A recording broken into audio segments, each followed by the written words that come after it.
ஆண்டவரும் இரட்சகருமாக இயேசுவின் நாமத்திலே அன்போடு கூட உங்களை வாழ்த்துகிறோம். இந்த நாளிலே அருமையான தேவச்சனமே, இயேசு கிறிஸ்துனுடைய பிறந்த தினத்தை உலகமெங்கும் தேசமெங்கும் அகிலமெங்கும் கொண்டாடப்படுகிற இந்த நாளை நினைவு கூறும்படியாக நாம் கூடி வந்திருக்கிறோம் அல்லவா? அல்லேலூயா. ஆண்டவருக்கு மகிமை உண்டாவதாக. அருமையான தேவச்சனமே, இந்த நாளில்தான் இயேசு பிறந்தார் என்பதற்கு ஆதாரம் இல்லை என்றால் அவர் பிறந்தது 100க்கு 100 1000க்கு 1000 உண்மை. அல்லேலூயா. அவர் பிறந்தால்தான் ஒரு மனுஷனுடைய வாழ்க்கை மாற்றப்பட்டது, ஒரு குடும்பத்துடைய சாபங்கள் மாற்றப்பட்டது. அல்லேலூயா. ஆண்டவருக்கு மகிமை உண்டாவதாக. வேத வாக்கியங்களுக்கு நேராய் கடந்து செல்வோம். அதற்குன்பாக உங்கள் யாவருக்கும் இயேசுவின் நாமத்திலே கிறிஸ்மஸ் நல்வாழ்த்துக்களை நாங்கள் குடும்பமாக சொல்லுகிறோம். கர்த்தருக்கு மகிமை உண்டாவதாக. தேவன் எங்கள் வாழ்க்கை அநேக நன்மைகளை அநேக ஆசீர்வாதங்களை கொண்டு வந்திருக்கிற தேவனுக்கு நாங்கள் மகிமையை செலுத்துகிறோம். கர்த்தருக்கு மகிமை உண்டாவதாக. இந்த நாளில் நாம் பார்க்கும்போது யோவான் புஸ்தகத்திலே 1:10 பார்க்கும்போது அவரை ஏற்றுக்கொண்டவர் எத்தனை பேர்களோ அத்தனை பேர்களும் தேவ பிள்ளைகளாக முடிய அதிகாரத்தை கொடுத்திருக்கிற ஆண்டவர் இன்று அதிகாரத்தை நமக்கு கொடுக்கிறார். ஆண்டவருக்கு மகிமை உண்டாவதாக. தேவச்சனமே, ஆண்டவர் நமக்கு என்ன அதிகாரத்தை கொடுக்கிறார் என்றால் அவருடைய பிள்ளை. அல்லேலூயா.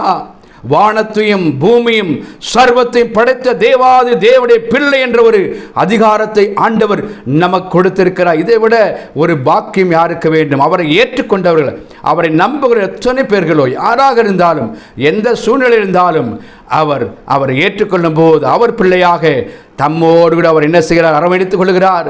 தாய் தேற்றுவது போல தேற்றுகிற ஆண்டவர், தந்தை தோளில் சுமக்கிறது போல சுமக்கிற தேவாதி தேவனை தான் நாம் ஆராதிக்கிறோம், தொழுது கொள்கிறோம். அவருடைய நாமத்தின் விசுவாசம் அவர் ஏற்றுக்கொள்ள எத்தனை பேர்களோ அவரெல்லாம் தேவப்பட அதிகாரம் கொடுத்த ஆண்டவருக்கு இந்த நாளில் மகிமையை செலுத்துமா? அது மாத்திரமல்ல, நீங்கள் உலகமெங்கும் சென்று நீங்கள் பிதா குமாரன் பரிசுத்தாவின் நாமத்தினால் ஞானசானம் கொடுத்து சீஷராக்கு என்று வாக்கு பண்ண தேவன்.